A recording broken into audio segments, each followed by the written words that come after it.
Et c'est une première pour les pères, fini les grues, les bâtiments et l'escalade en hauteur, les pères attaquent de front là où la justice leur a fait mal et les a privés de leurs droits de père. Mais il y a aussi ces nombreux enfants qui sont privés par l'un de leurs parents pendant des mois, voire des années, principalement les pères, une justice pour eux qui serait à réformer dans son entier et dont alimentée par la judiciarisation de telles procédures n'est pas une mince affaire lorsque la source du conflit tourne autour de la garde d'enfants. Ils comptent bien se faire entendre, ces papas, et devant tous les tribunaux de France, ils comptent manifester demain, le 16 mai, rien qu'à regarder la carte affichée sur leur site internet équitéparental.com, on en a le tournis, mais de quoi faire renaître l'espoir auprès de ses pairs. Bourg-en-Bresse, Caen, Besançon, Évreux, Toulouse, Bordeaux, Rennes, Grenoble, Saint-Étienne, Nantes, Orléans, Angers, Lille, Mulhouse, Saint-Lys, Lyon, Paris, Castres, Reims, Toulon, Poitiers et même Papeete, ils ne lâchent rien ces papas et surtout pas leurs enfants. Ils veulent que cela se sache dans la France entière. Alors si vous souhaitez rejoindre la manifestation prévue demain, rien de plus simple, vous vous connectez sur leur site internet www.equitéparental.com et vous regardez la carte. Si un tribunal est proche de vous, alors n'hésitez pas à venir les rencontrer et à faire porter haut et fort la voix de la raison, la voix de la paternité pour vos enfants. Mais pour quelles raisons ces papas manifestent demain? La réponse dans l'interview que nous accorde Stéphane. Stéphane, bonjour. Oui, bonjour Julien. Alors donc, Radio Capitole a relayé l'information prochainement, c'est-à-dire demain même, une manifestation, on va dire un rassemblement pour l'équité parentale. Est-ce que vous pouvez nous en dire un petit peu plus, Stéphane ?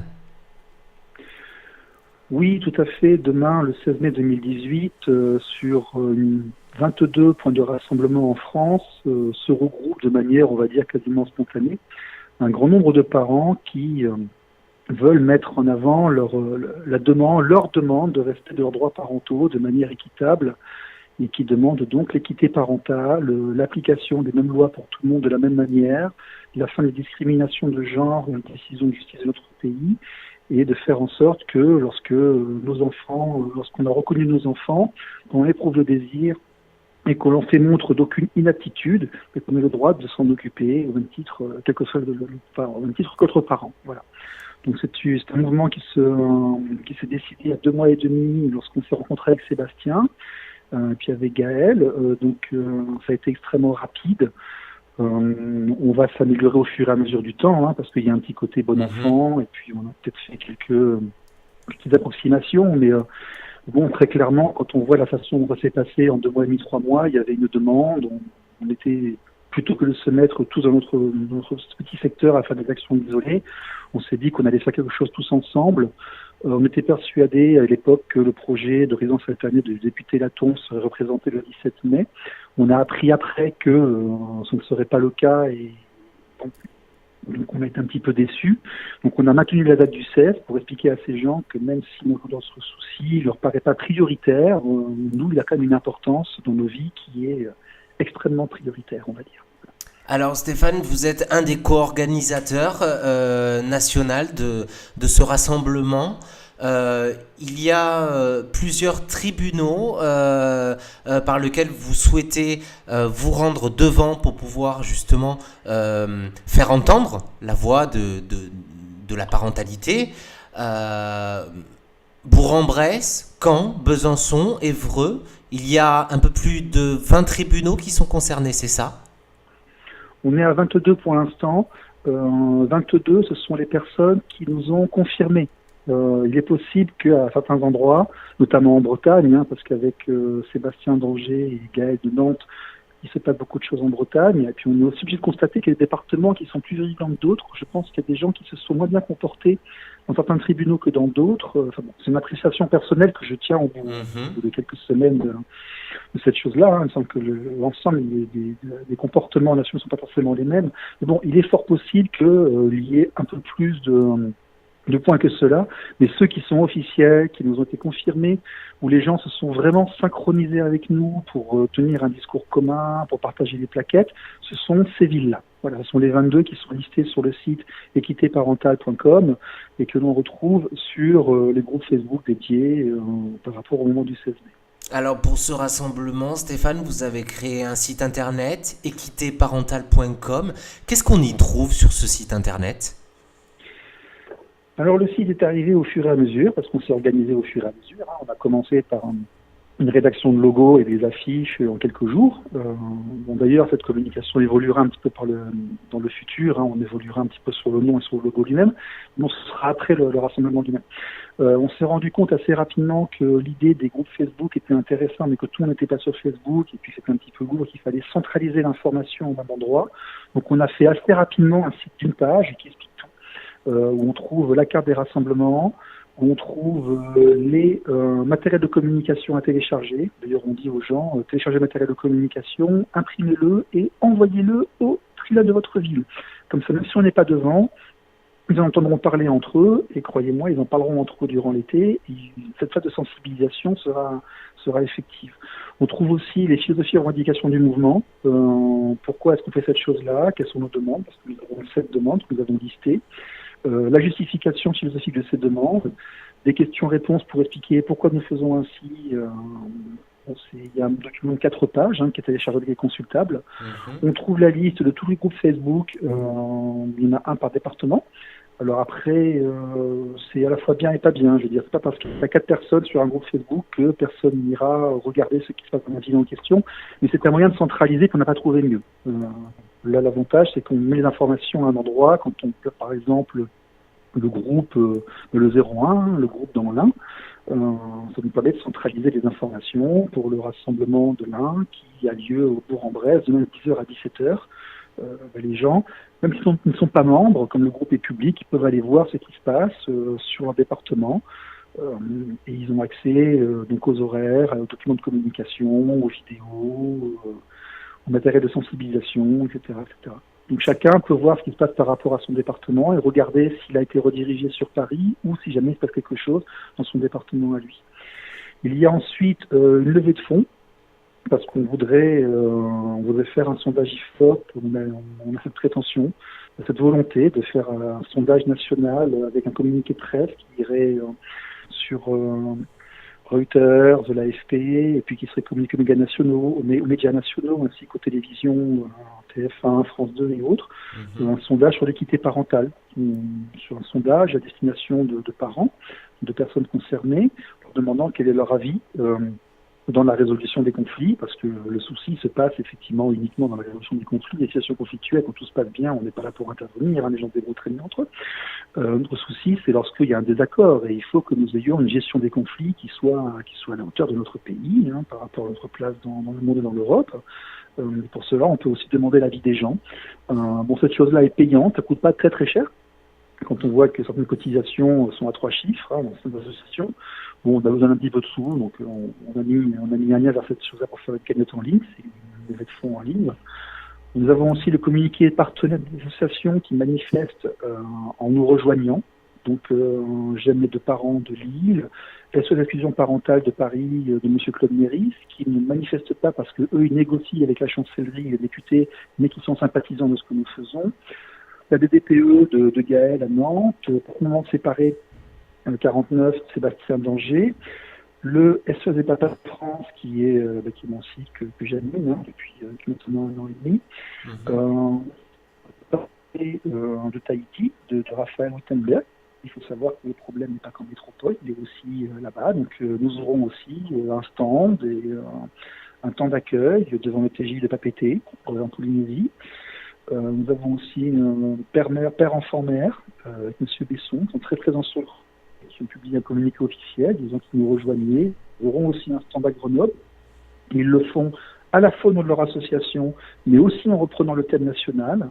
Nous avons aussi un communiqué de presse du délégué SOS Papa, Toumani, dans le Tarn.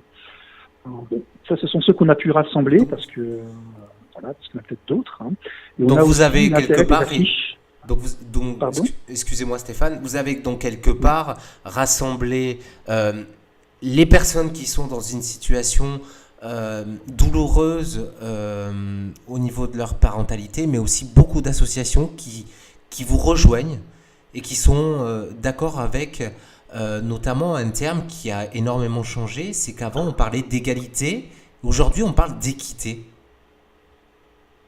Oui, oui, tout à fait. Parce que je vais vous faire une confidence. Bon, j'aime pas parler de mon affaire personnelle, de mon cas personnel, mais là, ça expliquera un petit peu le contexte.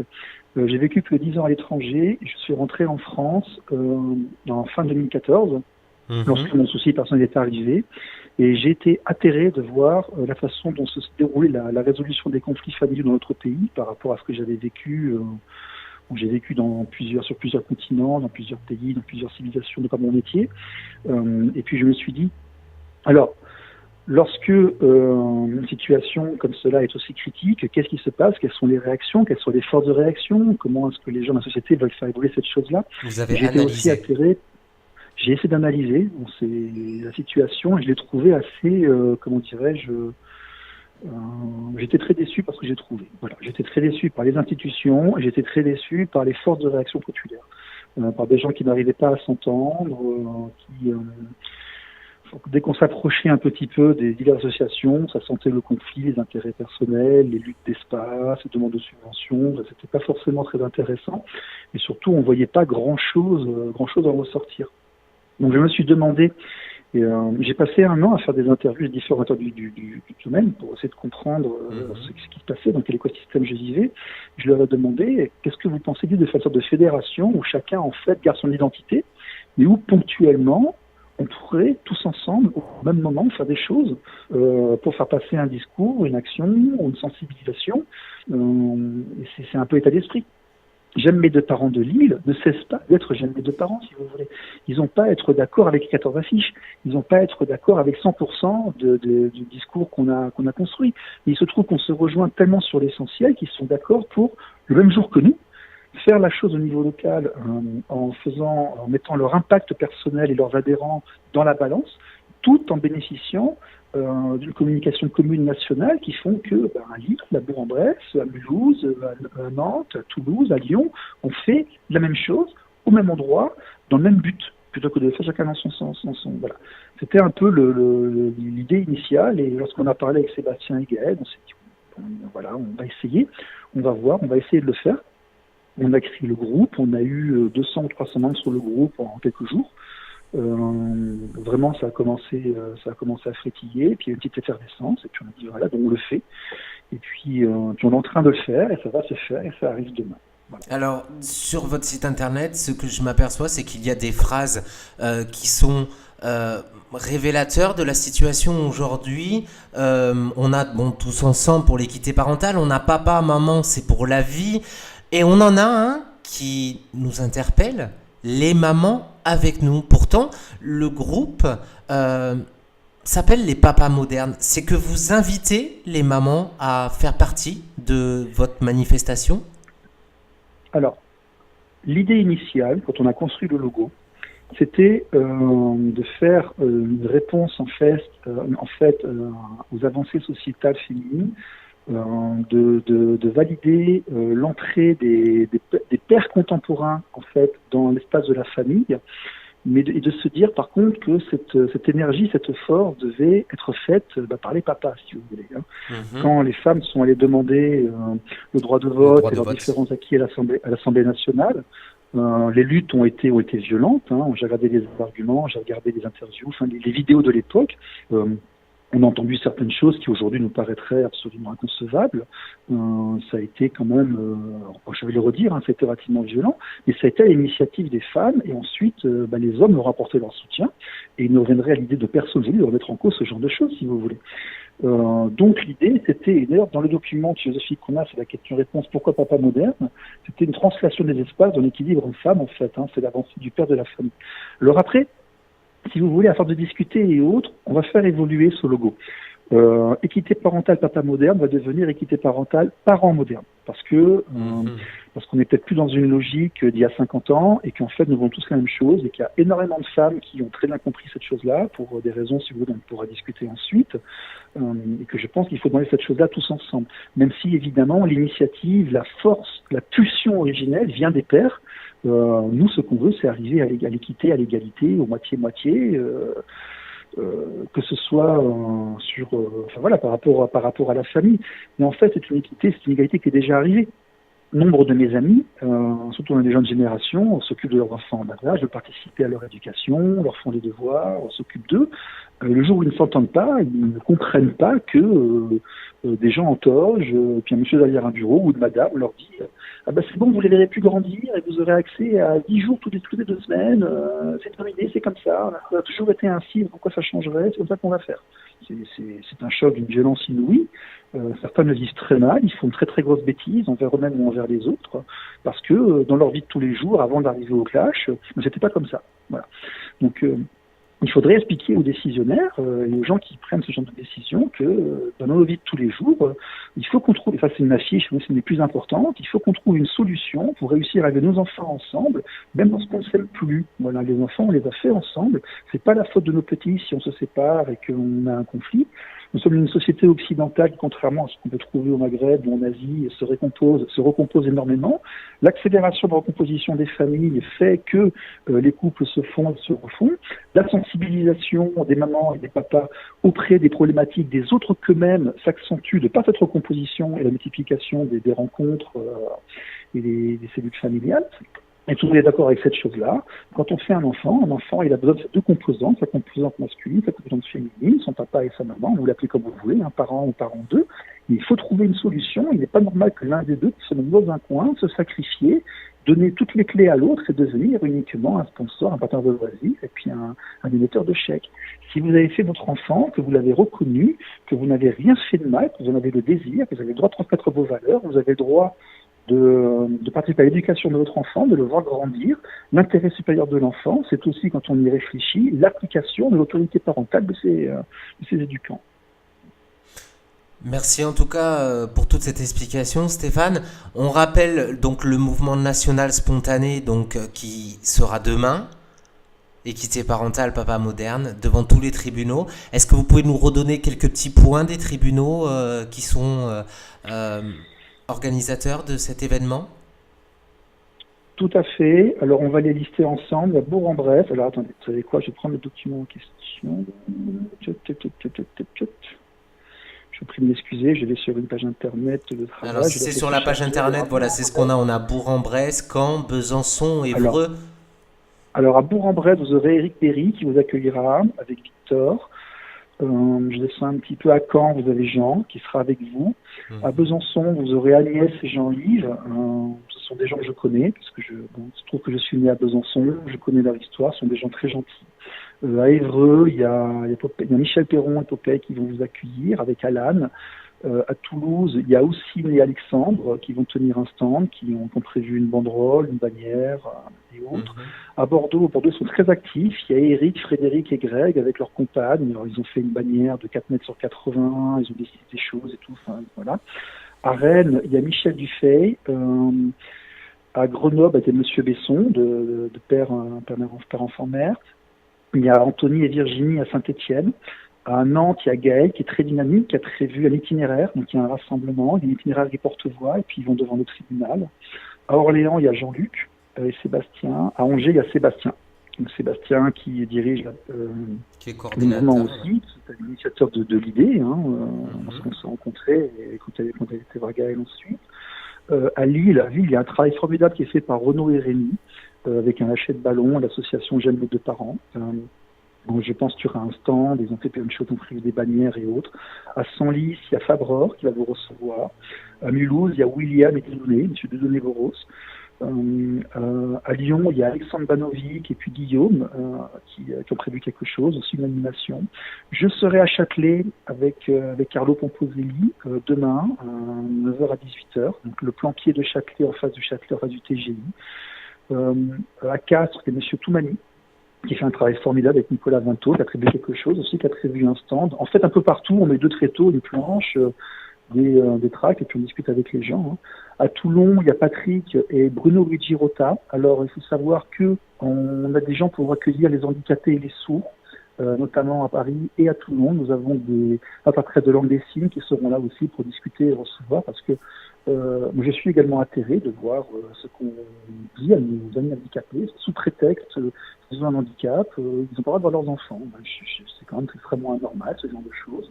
On est en droit aussi de se plaindre par rapport... il faut vraiment que les refus, quand on exclusion parentale, soient motivés. On n'a pas le droit de dire aux gens comme ça, parce qu'on a envie, qu'ils ne peuvent pas participer à l'éducation de leurs enfants. Ça se motive, ce genre de choses. Voilà. Pardon. C'est une petite parenthèse. Donc à Vienne, il y a Sébastien Laporte, à Orléans, à Poitiers. Et à Tahiti, c'est Raphaël qui tiendra un petit stand demain. Et dans tous les endroits où il n'y a pas de rassemblement, on demande aux gens de télécharger un matériel de communication avec des brochures, ils les impriment, ils les mettent dans une boîte, dans une enveloppe, et ils les envoient au TGI.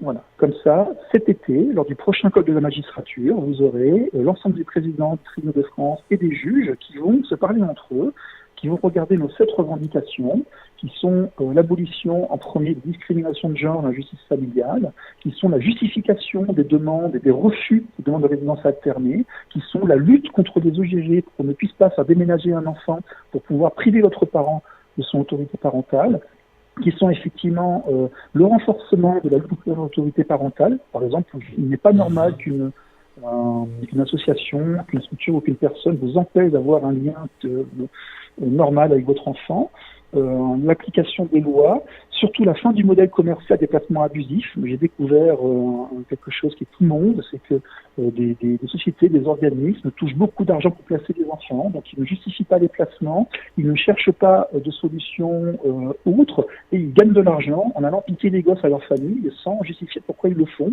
et c'est innommable. Tout à fait, c'était un état de fait effectivement que Radio Capitole avait à l'époque traité, où on avait par l'intermédiaire de différentes enquêtes, on avait su qu'un enfant placé rapportait effectivement 7 500 € par tête d'enfant. C'est malheureux de le dire, mais... C'est malheureux, malheureusement il faut le dire, parce que personne ne le fait. Un enfant, c'est pas une source de revenus, c'est pas une propriété, et c'est pas un instrument de vengeance pour aller embêter les autres. Il faut protéger les enfants, il faut que la loi descende au niveau des enfants. Un enfant, on ne le déplace pas, un enfant, on l'enlève pas de son école lorsque les parents s'entendent plus, et puis un enfant, on va pas le prendre à ses parents pour un rien, pour gagner de l'argent avec la société. C'est pas possible. Donc s'il y a un truc qui n'y a pas du tout, et cette chose-là aussi, il faut l'expliquer aux tribunaux, puis aux gens, et ça, c'est... Voilà. Les dernières revendications qu'on a, c'est la gestion des conflits familiaux simplifiée. Il faut simplifier un petit peu tout ça. C'est un bazar innommable. Quand vous ne savez pas ce que c'est qu'un tribunal, que vous rentrez dedans, vous vous ruinez, parce qu'il faut payer des gens pour vous aider à comprendre ce qui se passe, et ça coûte extrêmement cher, et c'est pas normal. Voilà. Donc il faut simplifier cette chose-là, que ce soit plus efficace, que les choses soient plus rapides, parce que nous, ce qu'on n'arrête pas de dire, moi, dès que je rencontre des gens qui souffrent, j'arrête pas de leur dire que si les lois avaient été appliquées dès le début de votre histoire, tout ce que vous me décrivez ne serait jamais arrivé. Et ça, j'arrête pas de le dire. Et ça, c'est insupportable de le dire tout le temps. Voilà. Donc c'est pour ça qu'on va porter ce message tous ensemble demain, un petit peu. Et puis écoutez, on verra ce que ça donnera, mais au moins on l'aura fait, et puis on aura porté notre pierre à l'édifice. Voilà. Eh bien, merci Stéphane. Le mouvement national spontané des papas modernes, c'est demain. Donc, vous retrouvez sur le site équitéparental.com toutes les informations pour ce mouvement. On vous souhaite bon courage pour demain et surtout énormément de monde. Nous l'espérons pour vous, Stéphane. Et puis pour les 2 autres co-organisateurs avec vous, vous retrouvez également sur notre site internet, sur l'article justement pour le rassemblement de demain, l'interview également de Sébastien, l'autre co-organisateur. Merci à vous, Stéphane. Merci Julien, et merci à vous pour tout ce que vous faites, parce qu'on a un média qui s'intéresse à nos problèmes, et c'est très appréciable, c'est très utile. Merci beaucoup. C'est très gentil, ce compliment nous va droit au cœur. Les amis, quant à nous, vous continuez de rester connectés sur le www.radiocapitole.fr. L'info en continue pour le droit de la famille et les enfants, et c'est également l'intérêt justement de ce mouvement demain, de cette manifestation, c'est les enfants. À très vite sur Radio Capitole.